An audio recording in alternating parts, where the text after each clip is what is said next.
Xin chào tất cả mọi người, chào mừng mọi người đã đến với kênh của mình Viva Rosé. Thì hôm nay mình sẽ hướng dẫn các bạn móc một chiếc khăn tròn với họa tiết xương cá như thế này.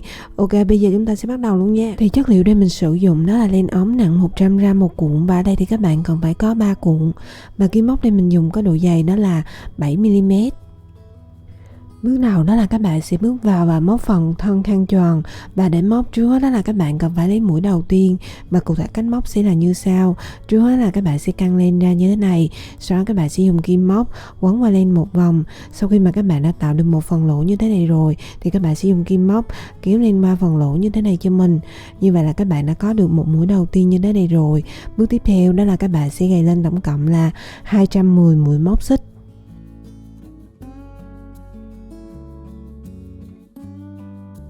Sau khi mà các bạn đã móc lên đủ 210 mũi móc xích rồi, bước tiếp theo đó là các bạn sẽ bước vào và móc lên dòng thứ nhất. Và để móc dòng thứ nhất trước hết là các bạn sẽ gầy lên một mũi móc xích nữa. Sau đó thì các bạn sẽ bỏ qua chân mũi đầu tiên, đâm kim móc vào chân mũi thứ hai này và móc lên một mũi móc đơn. Tiếp theo đó là các bạn sẽ móc lên một mũi xương cá bằng cách là các bạn sẽ đâm kim móc vào sợi len nằm ở phía bên tay trái của chân mũi đầu tiên là nằm ở đây. Sau đó thì các bạn lại tiếp tục đâm kim móc vào chân mũi kế tiếp, sau đó thì kéo len qua. Sau khi đã có 3 đầu len trên cùng kim móc như thế rồi thì các bạn sẽ dùng kim móc kéo len qua 3 đầu len này cho mình.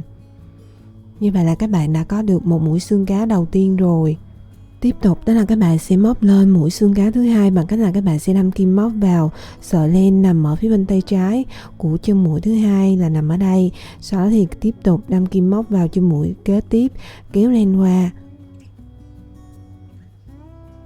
Sau khi đã có 3 đầu len trên cùng kim móc như thế này rồi thì các bạn sẽ dùng kim móc kéo len qua 3 đầu len này cho mình. Như vậy là các bạn đã có được một mũi xương cá thứ hai rồi.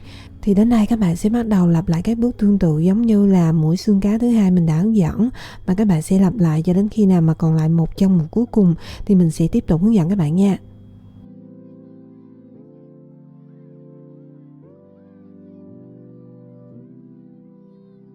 Sau khi mà các bạn đã móc dòng thứ nhất và còn lại một chân mũi cuối cùng như thế này rồi thì bước tiếp theo đó là các bạn sẽ đâm kim móc vào sợi len nằm ở phía bên tay trái của chân mũi kế cuối. Sau đó thì đâm kim móc vào chân mũi cuối cùng và móc lên một mũi xương cá. Như vậy là các bạn đã móc xong dòng thứ nhất rồi, và tổng số chân mũi giờ các bạn đang có là 210 chân mũi.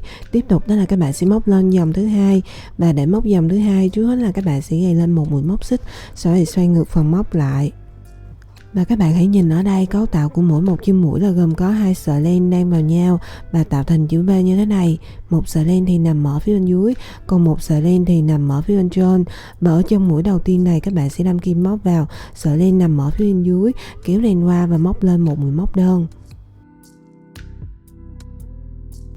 Tiếp tục đó là các bạn sẽ móc lên mũi xương cá đầu tiên bằng cách là các bạn sẽ đâm kim móc vào sợi len nằm ở phía bên tay trái của chân mũi đầu tiên, sau đó thì đâm kim móc vào sợi len nằm ở phía bên dưới của chân mũi thứ hai, tiếp tục kéo len qua. Sau khi đã có 3 đầu len trên cùng kim móc như thế này rồi thì các bạn sẽ dùng kim móc kéo len qua 3 đầu len này cho mình. Như vậy là các bạn đã có được mũi xương cá đầu tiên rồi. Tiếp tục đó là các bạn sẽ móc lên mũi xương cá thứ hai, và là từ mũi xương cá thứ hai này trở đi cách móc sẽ tương tự giống như là mũi xương cá thứ nhất mình đã hướng dẫn, và các bạn sẽ lặp lại cho đến khi nào mà còn lại một chân mũi cuối cùng thì mình sẽ tiếp tục hướng dẫn các bạn nha.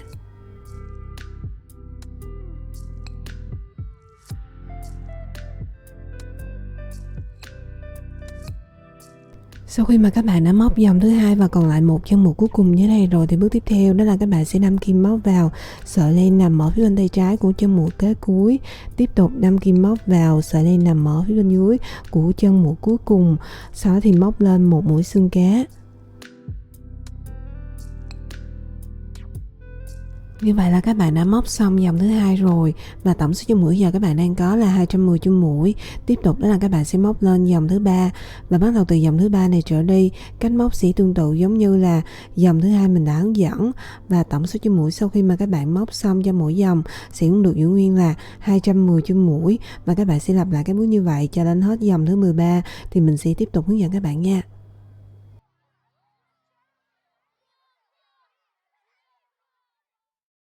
Sau khi mà các bạn đã móc xong dòng thứ 13 rồi thì các bạn đã móc xong phần thân khăn tròn.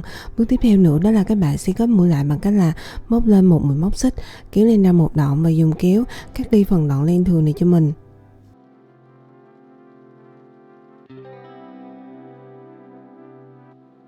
Tiếp theo đó là các bạn sẽ chuyển qua gắn tua rua cho hai phần đầu của khăn tròn. Thì đầu tiên là mình sẽ hướng dẫn các bạn gắn tua rua cho phần đầu thứ nhất trước nha. Và để gắn trước hết đó là các bạn sẽ đổi sang kim móc có độ dày đó là 10mm. Sau đó các bạn sẽ cắt mỗi sợi len dài 36cm và mỗi phần tua rua như vậy là gồm có 5 sợi len. Sau đó các bạn sẽ lọt lại mặt trái của phần móc. Tiếp theo đó là các bạn sẽ đâm kim móc vào dòng thứ nhất là nằm ở đây. Sau đây các bạn sẽ kéo 5 sợi len qua dòng thứ nhất này và móc lên một mũi móc xích.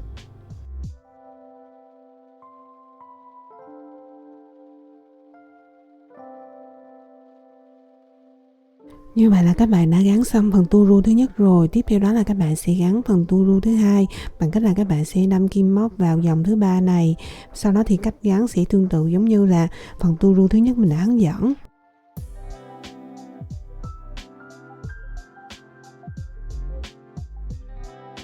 Thì đến đây các bạn sẽ bắt đầu lặp lại các bước, đó là các bạn sẽ đâm kim móc vào các dòng lẻ và gắn lên các phần tua rua, và cách gắn sẽ tương tự giống như là phần tua rua thứ nhất mình đã hướng dẫn, và các bạn sẽ lặp lại các bước như vậy cho đến hết dòng cuối cùng.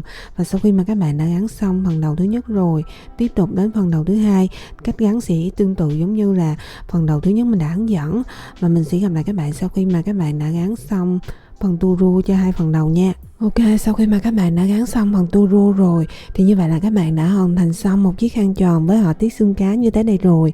Mình chúc các bạn sẽ thành công và sản phẩm của các bạn làm ra nha. Chào tạm biệt và hẹn gặp lại các bạn ở video sau. Bye bye, see you.